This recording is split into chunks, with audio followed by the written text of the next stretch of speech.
আরে তোমরা কোথায় গেলে গো? হ্যাঁ, আজকে আরো একটা ভিডিও নিয়ে চলে এসেছি।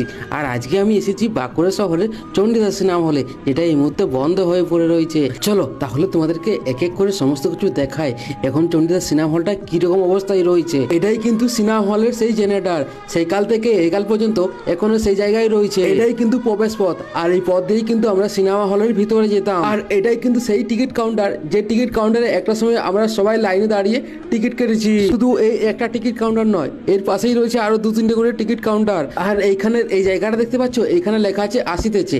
কিছু সিনেমা যদি আসে তার আগে এখানে পোস্টার লাগানো হতো। দরজাগুলোর কি অবস্থা হয়েছে দেখতে পাচ্ছ। শুধু এটা নয়, বাইরের অবস্থা তোমাদের কিছুটা দেখায়। আর এই হচ্ছে বাইরের অবস্থা, গাছপালাতে পুরো সিনেমা হলটা ভরে গেছে। আর এই হচ্ছে সিনেমা হলের বাইরেটা, দোকানদানিগুলো। একটা সময় কত নেই ভিড় ছিল, আর এখন দেখো। কমেন্ট করে জানাও ভিডিওটা তোমাদের কিরকম লাগলো। আর হ্যাঁ, অবশ্যই কমেন্ট করে জানিও তুমি এই সিনেমা হলে কোন কোন সিনেমা দেখেছো।